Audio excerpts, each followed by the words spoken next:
స్తోత్రం స్తోత్రం స్తోత్రం రాజా. ఈ వారం ఇలాంటి సన్నిధిలో కాచుకొని నీ సన్నిధికి ఇలా తోడుకొని వచ్చినందుకు నీకు లెక్కలేని వందనాలు స్తోత్రం రాజా. గత వారం అంతా మేము చేసిన క్రియలలో ఆమె పనులలో అన్నిటిలోనూ తోడేయండి. ఈ విధంగా నీ సన్నిధికి తీసుకొని వచ్చినందుకు లెక్కలేని వందనములు స్తోత్రము తెలుపుకుంటున్నాను యేసయ్య. ఇదిగో వాక్యము విన్నాము యేసయ్య, అది వినిటి మట్టుకే కాకుండా అది మా జీవితాలలో అనుసరించి మరింతగా ఈ సన్నిధిలో బలపడేటట్టుగా సహాయం చేయండి యేసయ్య. వినిటి మట్టుకే కాకుండా దానిని మా జీవితంలో ఆచరించుకొని మరింతగా ఆత్మీయంగా పరిశుద్ధంగా బలపరచుటకు సహాయం చేయండి యేసయ్య. ఎవరెవరు ఏమేమి ఆలోచనతో వచ్చారో తలంపులతో వచ్చారో నేను ఎరుగుదను, కానీ సమస్తము ఎరిగిన వాడు యేసయ్య. సహాయం చేయండి యేసయ్య. ప్రతి ఒక్కరి అవసరాలలో ఉండండి యేసయ్య. ఈ సంఘము వల్ల మరింత పరిశుద్ధంగా బలపరుచుకుని మా ద్వారా ఇంకో ఇద్దరు ముగ్గురైన ఆత్మలు రక్షించేటువంటి పరిశుద్ధాత్మతో ఉండేటట్టు సహాయం చేయండి యేసయ్య.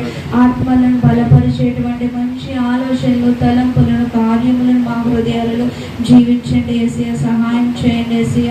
ఎవరెవరికి ఏ అవసరతలు ఉన్నాయో ప్రతి అవసరతను తీర్చివేయండి యేసయ్య. యేసురాజా, ఇదిగో ఈ సంఘం వరకు ఇదే నేను మొదటిసారి రావడం యేసయ్య. ఈ సంఘంలో ఇంకాను మరింత బలపడేటట్టు నా ద్వారా ఇంకా బహుమంది సన్నిధికి వచ్చి బలముగా వాడగొట్టడానికి సహాయం చేయండి యేసయ్య. ఈ సంఘంలో ఏమేమి అవసరతలు ఉన్నాయో ఏమేమి అక్కర్లు ఉన్నాయో నాకైతే తెలియదు, కానీ సమస్తం ఎరిగిన వాడు వేసి వాళ్ళ అవసరతల్లో మీరు ఉండండి. వాళ్ళకి సహాయం చేయండి. పరిశుద్ధంగా వాళ్ళు ఇంకనూ పరిచర్య సహాయం చేయటకు ఇంకనూ బహుబలంగా వాళ్ళని వాడుకున్నట్టుకు సహాయం చేయండి యేసయ్య. యేసురాజా, ఇక్కడికి వచ్చిన ప్రతి ఒక్కరిని దీవించి ఆశీర్వదించండి యేసయ్య. మేమైతే ఏమి తెలియనటువంటి వారు యేసయ్య. అన్నిటిలోనూ మా పనులలోను ఆలోచనలను తలంపుల్లోనూ మీరే మా ముందుండి సహాయం చేయండి యేసయ్య. యేసుక్రీస్తు ఉన్నత నామములో ఈ ప్రార్థన పిలుస్తున్నాను పరమ తండ్రి, ఆమేన్.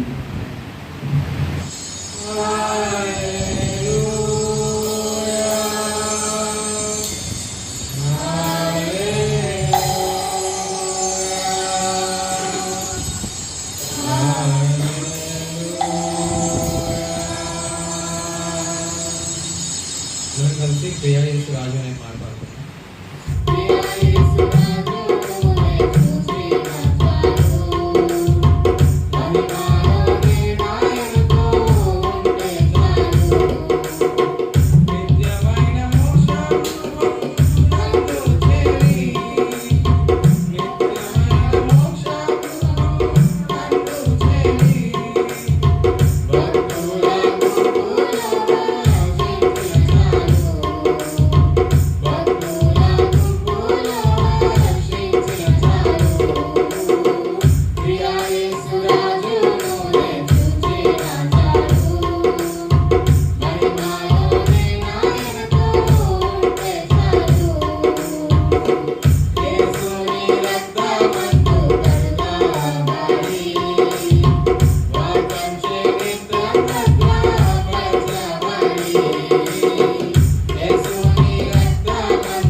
పల్ల ప్రజలు మీకే తండ్రి గత వారం అంతగానో కాచి కాపాడడం మీకే తండ్రి ఈ విధంగా అందరూ కలిసి కౌన్సిలర్స్ అందరం కలిసి మీ సన్నిధిలో అందరం కనపరుస్తుందా మీకే తండ్రి అందరం కలిసి ఇలాంటి ఆరాధన పడుతున్నాం శాస్త్రం మీకే చేసిన ఆరాధన కానీ చేసిన సుధారణ అంతా మీకే మీ వందనాలు చేశారు మీకోసం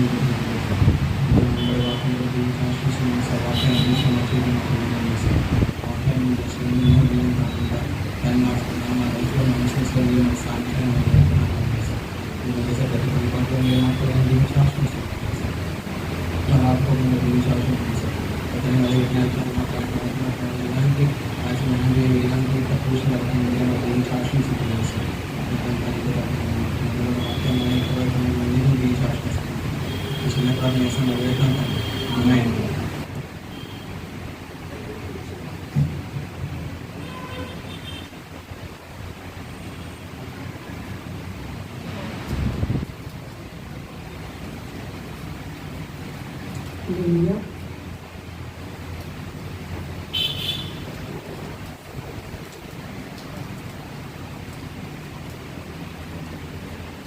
చదవబడినటువంటి లేఖన భాగము మరొక మారు చదువుతున్నాము.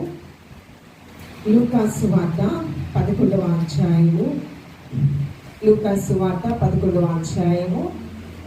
29వ వచనం నుంచి, మరియు జనులు గుంపులు కూడినప్పుడు ఆయన ఇలాగూ సెలవిచ్చెను, ఈ తరము వారు దుష్టతరము వారై ఉండి సూచక క్రియ నడుగుచూ ఉన్నారు.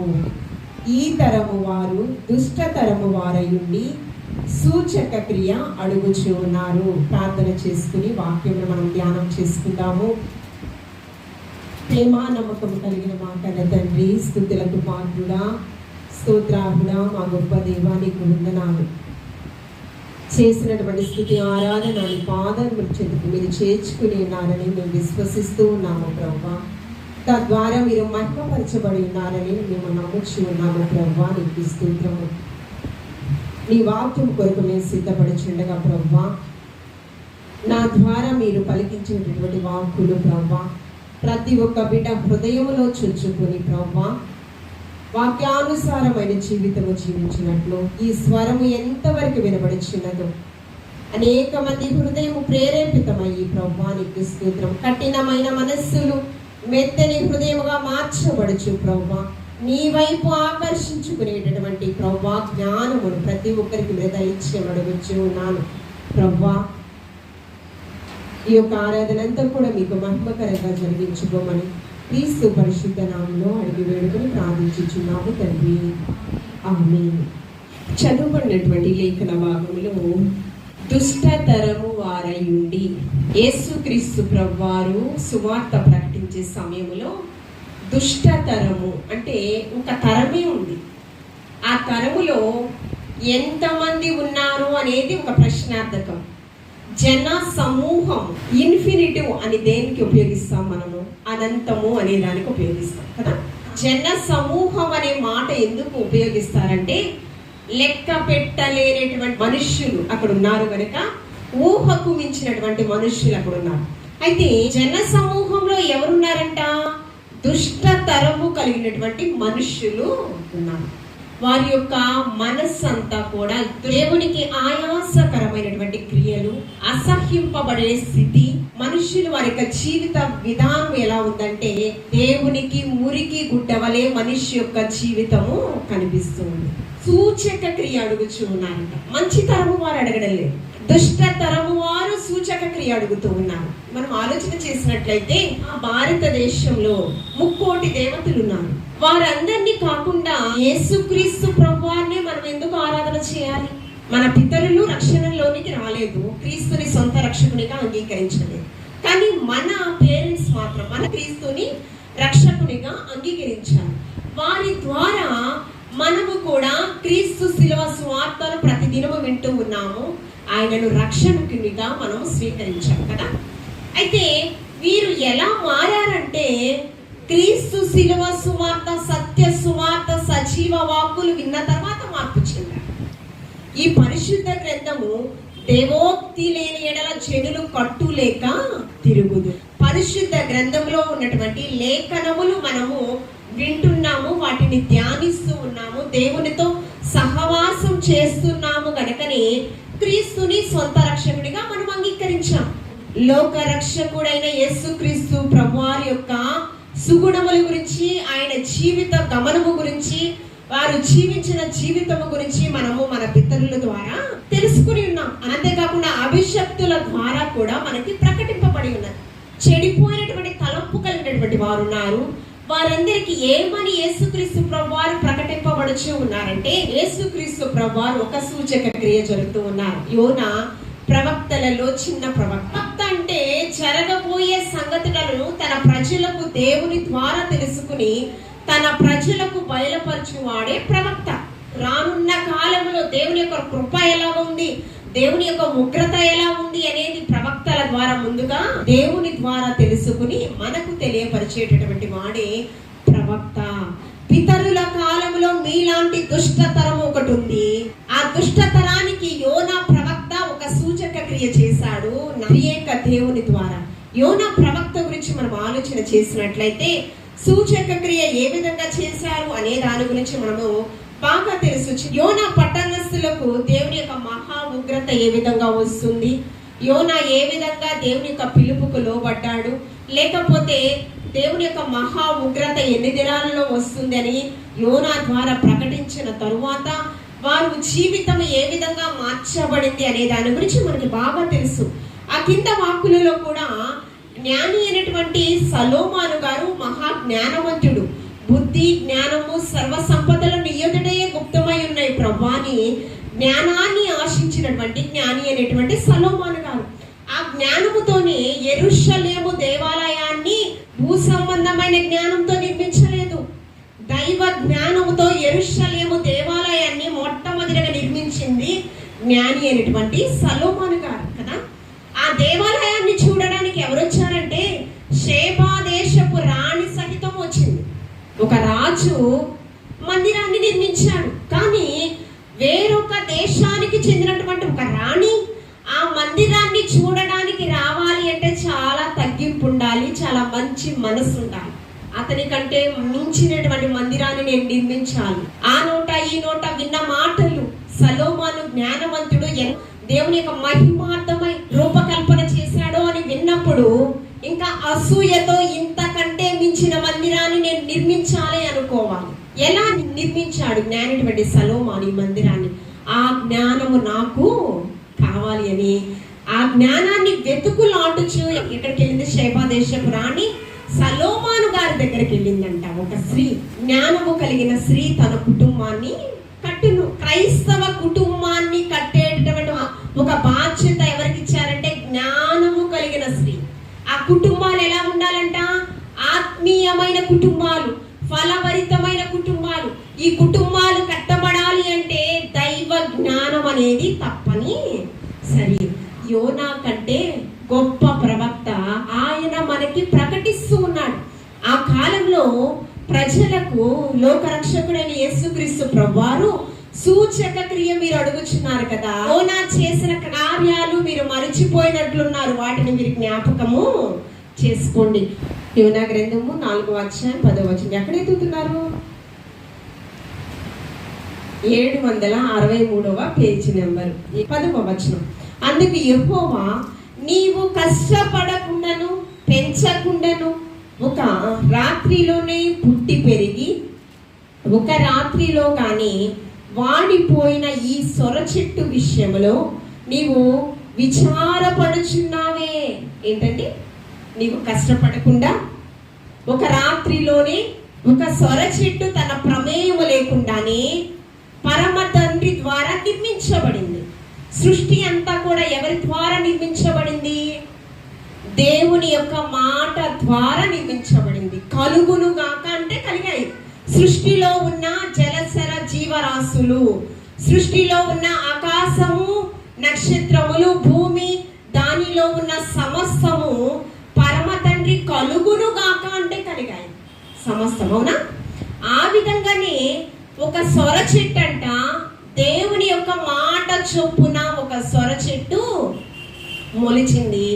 ఆ సొర చెట్టు ఒక రాత్రిలోనే పుట్టి పెరిగి ఒక రాత్రిలోగానే వాడిపోయిన ఈ సొర చెట్టు విషయంలో నీవు విచారపడుచున్నావే. ఎవరు విచారపడుచున్నారు?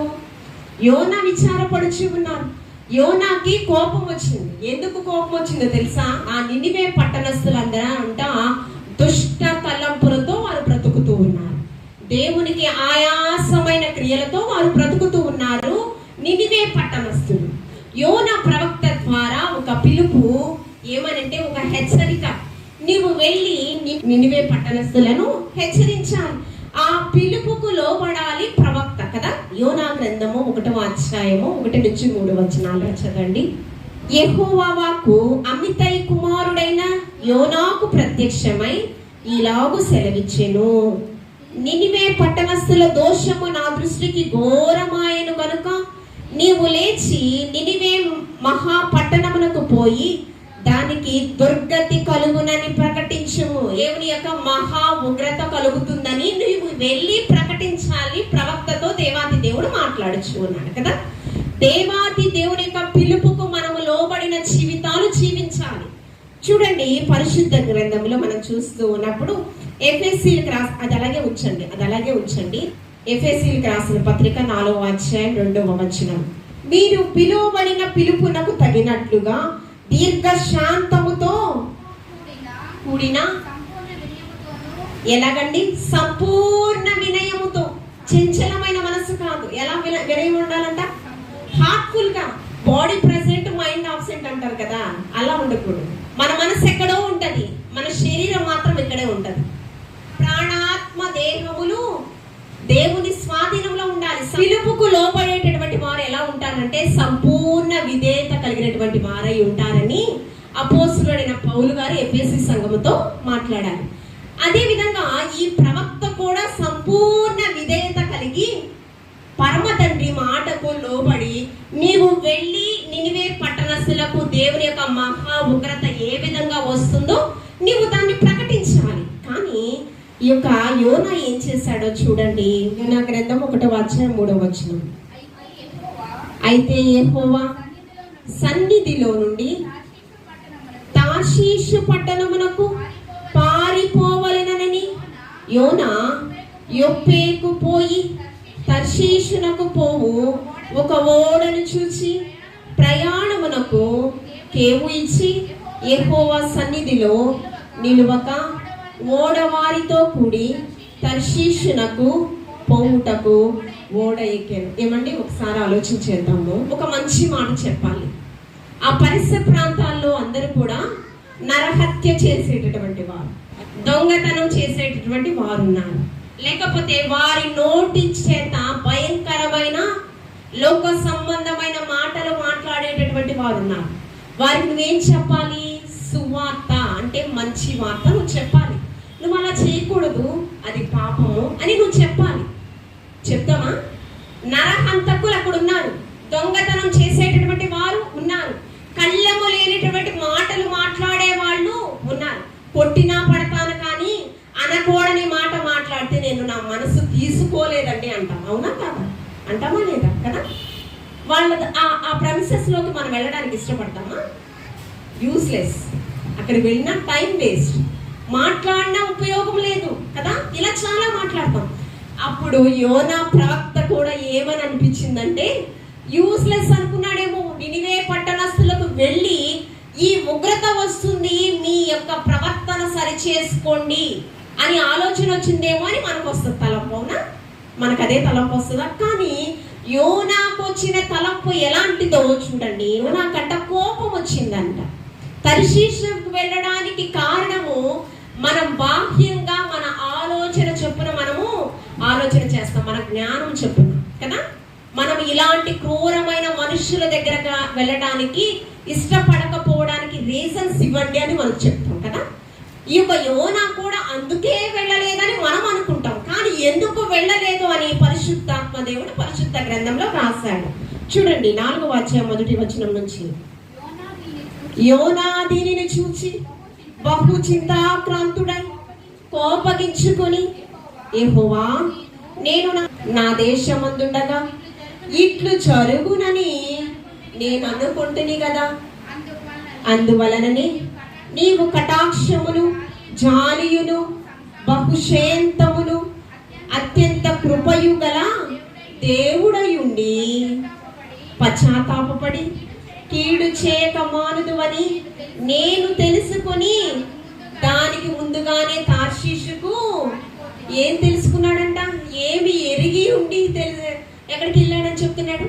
నీవు నినివే పట్టణానికి వెళ్ళమన్నావు, ఉగ్రత వస్తుంది, మీరు తప్పింపబడాలి అంటే దేవునికి నీకు మధ్య ఉన్న ఆయాస క్రియలన్నీ కూడా నీవు విడిచిపెట్టాలని నువ్వు ప్రకటించమన్నావు. కానీ నువ్వు శాంతమూర్తివి, కరుణ జాలి వాత్సల్య కలిగినటువంటి వాడివి, నువ్వు ఉగ్రతను కనపరిచేటటువంటి దేవుడు కాదు. నీ గురించి నాకు తెలుసు. నినివే పట్టణానికి వెళ్ళకుండా ఎక్కడికి వెళ్ళిపోయాను, తర్షీషు పట్టణానికి వెళ్ళిపోయాను ప్రభువా. కాదు, దేవాది దేవుడు ఆకాశము భూమి గతించిన ఆయన మాటలు నిరర్ధకము కానేరవు. అవి ఎలాగంట, ఒక సున్నైనను పుల్లైనను మనం తీసివేయడానికి కుదరని పరిస్థితి. దేవుని యొక్క చిత్తము ఏం చెప్తే అదే మనం పాటించాలి. స్వచిత్తాన్ని అవలంబించడానికి వీలు లేదు. మనము నినివే పట్టణానికి వెళ్ళమన్నాను, చెప్పమన్నాను, చెప్పలేదు. కానీ నువ్వేమంటున్నావంటే నీ యొక్క స్వచిత్తాన్ని నువ్వు అవలంబించుకుంటూ నీవు కోపంతో ఉన్నావు కదా. ఈ కోపాన్ని శాంతపరచడానికి 4-5 వచనాలు చదవండి. 4వ అధ్యాయము. అందుకు యెహోవా, నీవు కోపించుట న్యాయమా అని అడిగాను. అప్పుడు యోనా ఆ పట్టణములో నుండి పోయి దాన్ని తూర్పు తట్టున బస చేసి అచ్చట పందిరి ఒకటి వేసుకొని పట్టణమునకు ఏమి సంభవించినో చూచెదనని ఆ నీడను కూర్చుని ఉండగా దేవుడైన యెహోవా సొర చెట్టు ఒకటి ఏర్పాటు చేశాడంట. ఎవరి కోసం ఏర్పాటు చేశాడు సొర చెట్టుని? అతడికి కోపం వచ్చిందంట. ఆ కోపం నుంచి శాంతపరచడానికి మన మాటలు ఎలా ఉండాలంటే వినయముతో కూడినటువంటి మృదువైన మాట ఏమవుతుందండి, కోపాన్ని నీవు వెళ్ళు, ఈ ప్రదేశానికి వెళ్ళు, ఈ ప్రాంతంలో నీవు ఉండు, అక్కడ నీడను సమకూరుస్తూ ఉన్నాడంట దేవాది దేవుడు. యెహోవా సొర చెట్టు ఒకటి ఏర్పాటు చేశాడంట. దేనికి? యోనా చాలా కోపంగా ఉన్నాడు. ఎందుకు కోపంగా ఉన్నాడు? వెళ్ళాడు తర్షీషు పట్టణానికి వెళుతూ ఉన్నప్పుడు ఆ ఓడ ఎక్కాడు.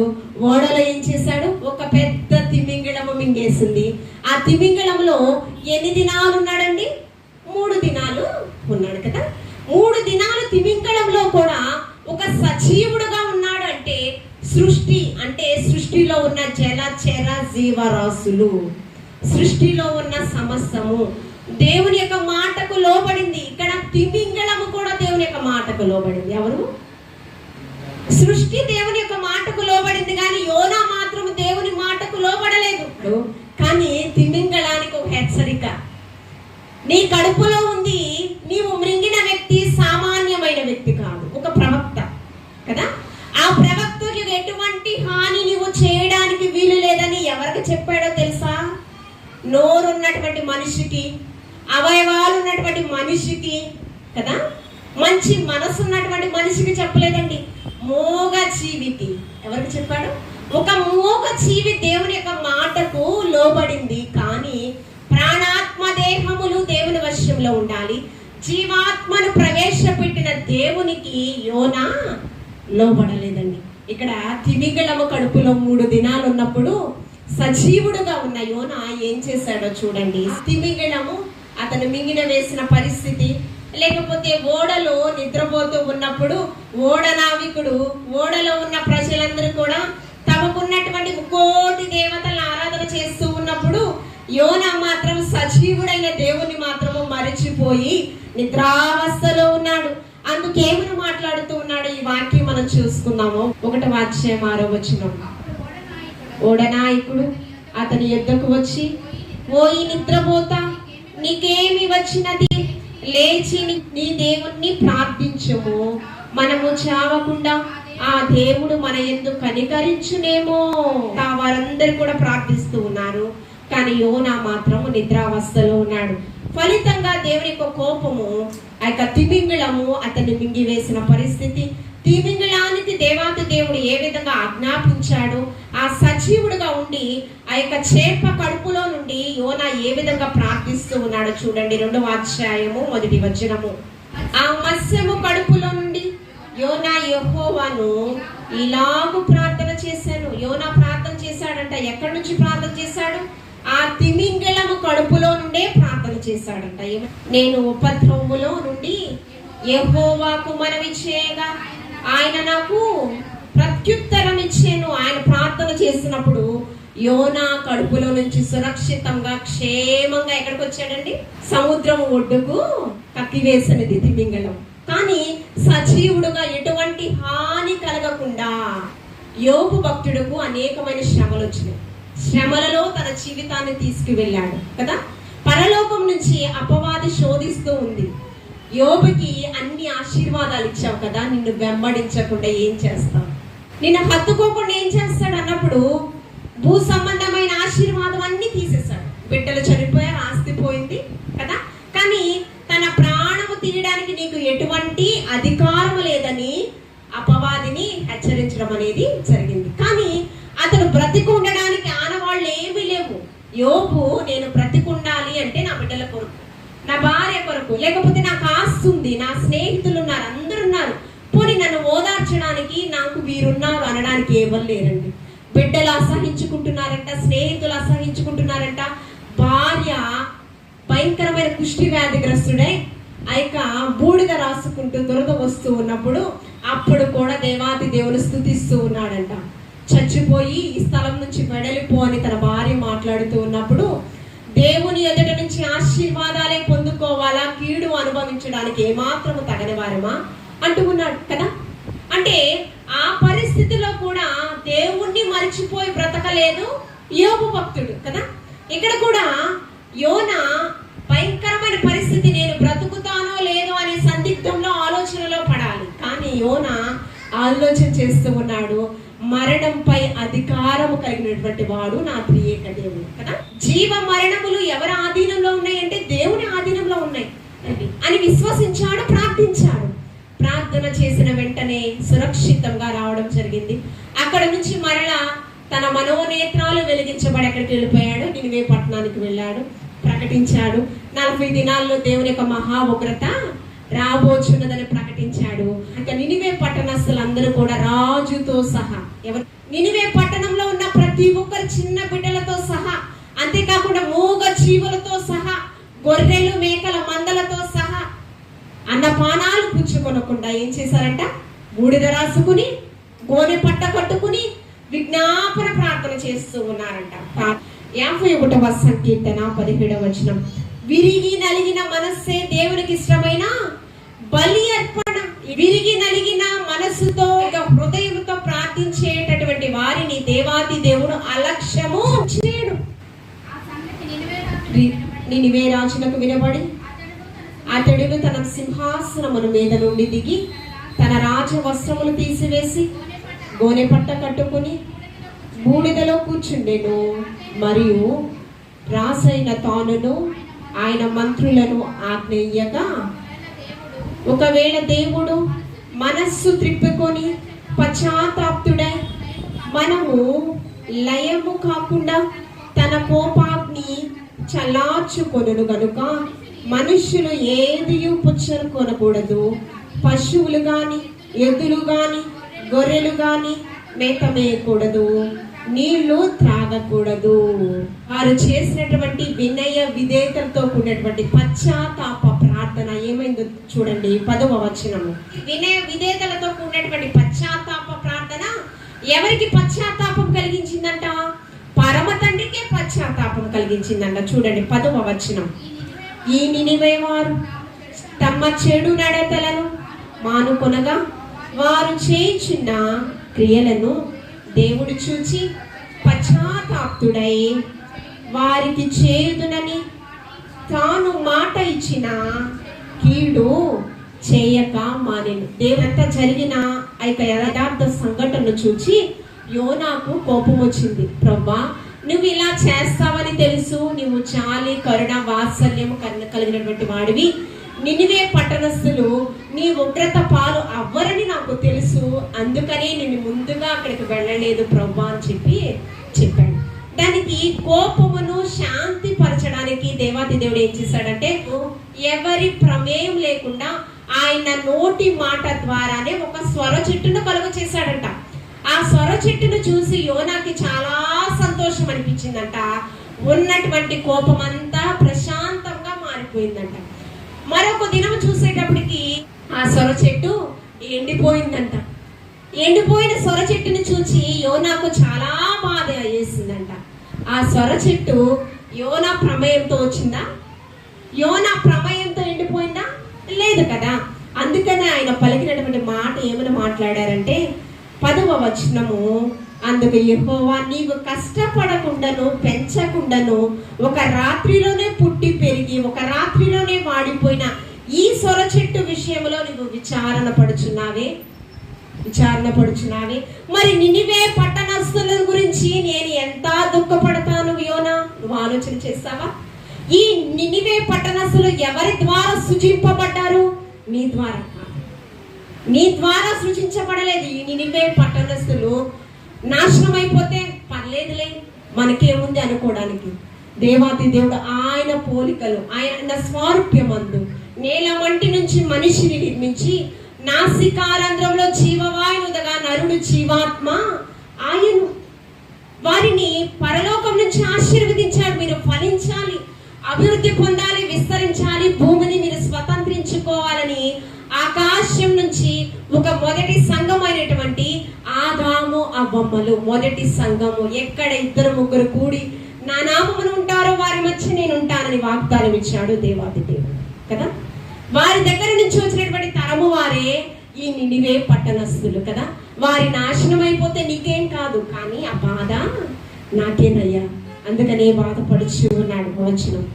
దేవుడు ఈ స్వర చెట్టును గురించి నీవు కోపించడం న్యాయమా అని యోనాను అడగగా, యోనా ప్రాణము పోవునంతగా కోపించుట న్యాయమే అని.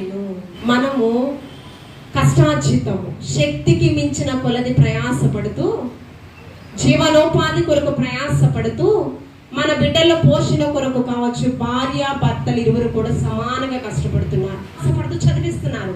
ఫలితం రావాలని వారి బిడ్డలు మనలాగా సామాన్యంగా బ్రతకకూడదు, వారి మంచి జీవితం జీవించాలి. ఫలితం రాకపోతే, వారి మాట వినకపోతే ఈ ప్రయాస వీరు అర్థం చేసుకోవడం లేదు. ప్రభువా ఎందుకు ఇలా వీళ్ళు జీవిస్తూ ఉన్నారని తల్లిదండ్రులు ఎంతో వేదన పడుతూ ఉంటారు. ఆ ఫీజులు కడుతూ ఉన్నప్పుడు అరే కష్టపడ్డాంరా, ఆ ఫీజుకి న్యాయం చేయండి రా అంటూ ఉంటాం కదా. ఫలితం రావాలి, ఫలితం రాకపోతే చాలా కష్టం కదా.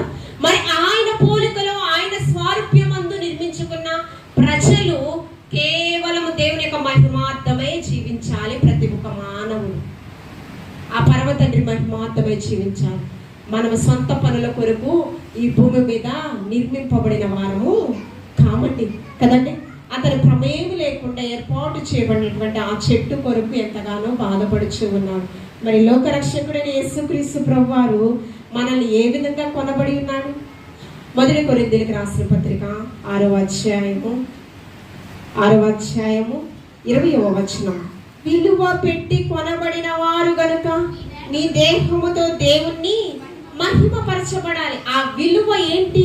అపోస్తల కార్యములు 20వ అధ్యాయం 28వ వచనం, దేవుడు తన స్వరక్తం ఇచ్చి సంపాదించిన తన సంఘమును కాయుటకు పరిశుద్ధాత్మ మిమ్మును దేనియందు అధ్యక్షులుగా ఉంచెను. ఆ యావత్తు మందను గూర్చియో మీ మట్టుకు మిమ్మును గూర్చియో జాగ్రత్తగా విలువ పెట్టి కొనబడిన వారమంట. ఆ విలువ ఏంటి? స్వరక్తం ఇచ్చి సంపాదించబడిన సంఘం. దీనిలో ఎవరి కష్టం లేదు? పాస్టర్ గారి కష్టం లేదు, పాస్టర్మ కష్టం లేదు, సంఘ పెద్దల కష్టం లేదు, సంఘ విశ్వాసుల కష్టం లేదు, ఎవరి కష్టం లేదు.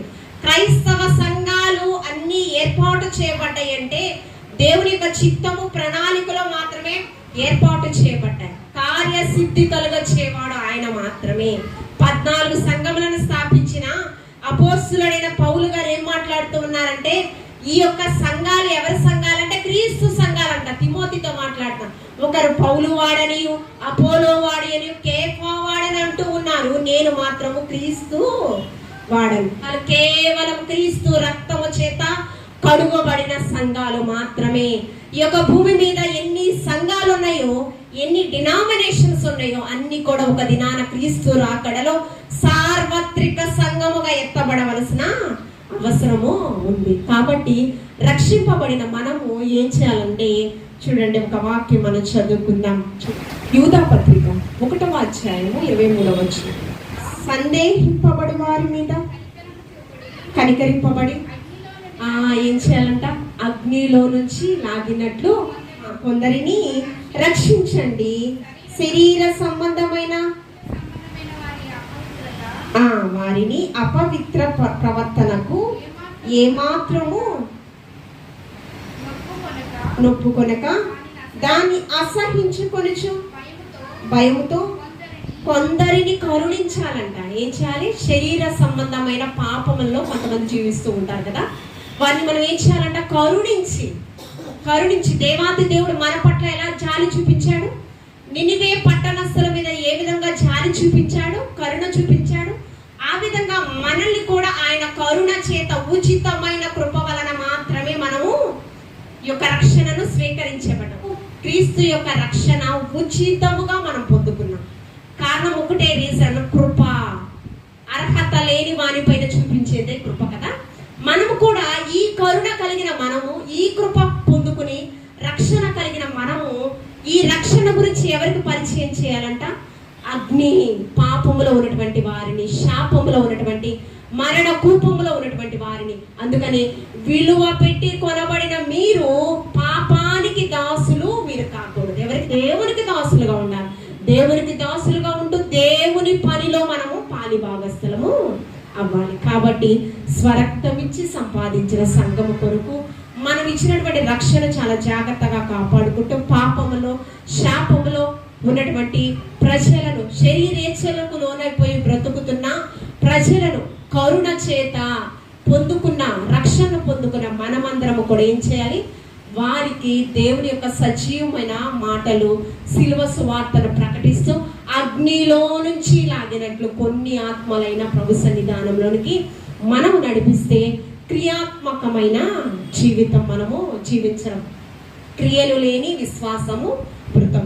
రక్షణ పొందుకున్న మనము సంవత్సరానికి ఒక నూతన ఆత్మనైనా, పాపంలో జీవించిన ఒకరికైనా ప్రభుని పరిచయం చేస్తూ ప్రభు వైపు ఆకర్షితులుగా మనం చేసినట్లయితే వారి క్రియల ఫలితాన్ని వారు అనుభవిస్తారు కనుక, ఎవరి క్రియలు వారి వెంట వచ్చును కనుక మన ఫలితము ఎక్కడుంది, పరలోక రాజ్యంలో. విలువబడిన కొనబడిన వారు మీరు వెళితే పరలోక రాజ్యానికి సరిపోతుందా? లేదు కదా. యెహోషువ అంటూ ఉన్నారు, నేను నా ఇంటి వారు నీతిశూరుని ఆరాధన చేస్తాము. దాని ఫలితం ఎక్కడుంటుంది, పరలోకంలో. మనము మన కుటుంబాలే పరలోక రాజ్య పౌరులుగా అవడం కాదు, పాపంలో ఉన్న ప్రతి ఒక్కరు కూడా ప్రభు వైపు ఆకర్షితులు అవ్వాలి. అగ్ని నుంచి వారి బయటపడి ఎక్కడికి వెళ్ళాలి, నిత్య శాశ్వతమైన ఆనందానికి నిలయమైనటువంటి ఆ పరలోక రాజ్యాన్ని స్వతంత్రించుకోవాలి. ఆ రీతిగా సూచక క్రియ, ఆల్రెడీ మనము ఎన్నో సూచక క్రియలు పరిశుద్ధ గ్రంథంలో చూసాము కదా. సొదొమ గొమొర్రా పట్టణం ఉగ్రత చూసాము, నోవాహు కాలంలో జల ప్రళయం చూసాం. కానీ నినివే పట్టణస్థులు మాత్రము వారి యొక్క సమయాన్ని సద్వినియోగపరుచుకున్నారు. సమయము సద్వినియోగపరచుకునేటువంటి సొదొమ గొమొర్రా పట్టణస్థులు నోవాహు కాలంలో ప్రజలు ఏమంటే దేవుని యొక్క ఉగ్రత పొందుకున్న పరిస్థితి. సమయమును సద్వినియోగపరుచుకున్నారు కనుకని నినివే పట్టణస్థులు దేవుని యొక్క ఆశీర్వాదమును వారు పొందుకున్నారు. శాపమునకు దూరంగా వారి నుంచి వెడలిపోయిన పరిస్థితి కనిపిస్తుంది. కాబట్టి మనము కూడా ఆ యొక్క శాశ్వతమైన ఆనందం పొందుకుంటున్న మనము కూడా అనేక మందిని ఈ శాశ్వతమైన ఆనందాన్ని పరిచయం చేసేటటువంటి వారిగా, రక్షణ మార్గంలోనికి నడిపించే వారిగా. యవ్వన బలము, యవ్వన శక్తి చాలా ప్రశస్తమైనది. యవ్వన వయసు ప్రమాదకరమైనది కూడా. ప్రశస్తమైనది, ప్రమాదకరమైనది యవ్వన వయసు. ప్రశస్తమైనది ఎలా అంటే, ఇచ్చిన రక్షణ కాపాడుకుంటూ పాపంలో జీవించినటువంటి యవ్వన బిడ్డలందరూ కూడా ప్రభు వైపు నడిపిస్తే అది ప్రశస్తమైనది. మనములో కూడా లోకాశలకు లోనైపోతూ జీవిస్తూ మనం కూడా ఇంకా దూరస్తులుగా జీవిస్తూ ఉన్నామంటే అది చాలా ప్రమాదకరమైనది. కాబట్టి మనకిచ్చిన తలాంతును సద్వినియోగపరుచుకుందాం. క్రీస్తు నామ ఘనతకై ప్రయాసపడే వరుసలో మనము జీవితం అనేకులకు ఈ సూచక క్రియల పరిచయం చేసే వారముగా మనం జీవితం. దేవాది దేవుడి మాటలు మనందరి వెనుకల్లో బహుగా ఫలించునుగాక. ఆమేన్. చివరి ప్రార్థన, పరలోక ప్రార్థన ఆశీర్వాదంతో మనం ముగించుకుందాము. లేచి నిలబడదాం. సర్వ సృష్టికి ఆధారభూతుడా, సకల ఆశీర్వాదములకు కారణభూతుడమైనటువంటి మా ప్రియ పరలోకపు తండ్రి, మీ ఘనమైన శ్రేష్టమైన ఉన్నతమైన నామను బట్టి మిమ్మల్ని గణపరుస్తూ ఉన్నాము ప్రభువా. నీకు స్తోత్రము. ఏ యోగ్యత లేని వారము ప్రభువా, ప్రేమనే హేతువు చేత మీ ప్రియకుమారుడైన క్రీస్తుని లోకంలోనికి పంపించి సిలువ మరణ పునరు మా పాపములన్నీ కూడా విమోచించి స్వీకరించిన దేవా, ఏమిచ్చి నీ రుణాన్ని మేము తీర్చుకోగలము ప్రభువా. నీకు స్తోత్రము. నీ సజీవ వాక్కులతో మా హృదయాన్ని తాకిన దేవా నీకు వందనాలు. మా బడదాతి హృదయాలన్నింటినీ మెత్తన హృదయంగా నీవు మార్చమని అడుగుచూ ఉన్నాను. నీకు ఆయాసకరమైన క్రియలన్నీ కూడా మా నుంచి దూరపరచమని అడుగుచూ ఉన్నాను ప్రభువా. నీతియుక్తమైన జీవితము జీవిస్తూ ప్రభువా, నిన్ను హత్తుకుని జీవిస్తూ ప్రభువా, పవిత్రతను ప్రేమించే మనస్సు ఇక్కడున్న ప్రతి ఒక్క యవ్వన బిడ్డకు మీరు దయచేయమని అడుగుచూ ఉన్నాను ప్రభువా. నీకు స్తోత్రము. పరిశుద్ధుడా, రక్షణను చాలా జాగ్రత్తగా కాపాడుకుంటూ అనేకమైన నూతన ఆత్మల్ని సన్నిధికి నడిపించే బలమైన సాధనాలుగా నన్ను మమ్మల్ని మీరు ఆయత్తపరచని అడుగుచూ ఉన్నాను. ఈ యొక్క అక్కయ్యపాలెం గ్రామంలో ఉన్నటువంటి అక్కయ్యపాలెంలో ఉన్నటువంటి పట్టణంలో ఉన్నటువంటి ప్రతి ఒక్కరిని మీరు దర్శించండి. మాకు ఇచ్చిన రక్షణ అనేక మందికి మీరు దయచేయండి ప్రభువా. అనేక మంది తరలి వచ్చి మా గురించి ప్రార్థన చేసేటటువంటి జ్ఞానం వారిలో ప్రేరేపించమని అడుగుచూ ఉన్నాను ప్రభువా. నీ బిడ్డలు ఎంతగానో ప్రయాసపడి ప్రభువా మీ సన్నిధికి వచ్చి ఉన్నారు.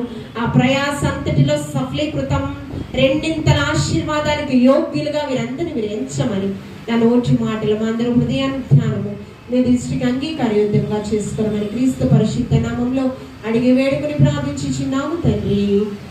ఆమేన్. పరలోకమందున్న మా తండ్రి, నీ నామం పరిశుద్ధపరచబడును గాక. నీ రాజ్యం మాకు వచ్చును గాక. నీ చిత్తం పరలోకమందు నెరవేర్చబడినట్లు భూమి యందు నెరవేర్చబడును గాక.